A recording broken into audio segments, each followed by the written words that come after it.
Maayong good morning people of the Philippines, province of Bukidnon. It's me, Tatams Avenue Vlog, ang kabos batang tagadalon.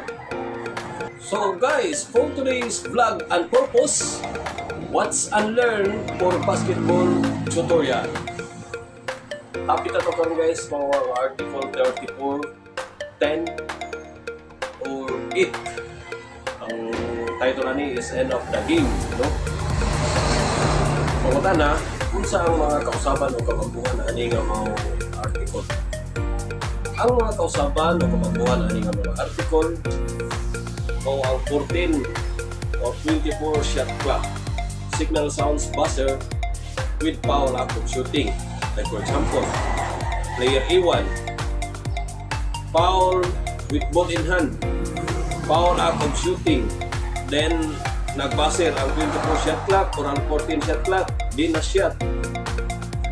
Kung na basket count or no basket. Sa mga kausaban o kabaguhan na ng mga article, automatic basket count siya. I-penalty, award, 1 bonus free throw. Pero kung ang game clock signal sounds sa susamang senaryo, player A1 with ball in hand and foul out of shooting, di nagbuzzer ang game clock, di na shot. Question, basket count or no basket?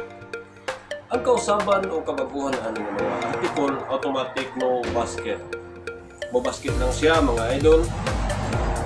If ball on air flight na, wala na sa kamot sa shooter ang bola, while the game clock signal sounds buzzer.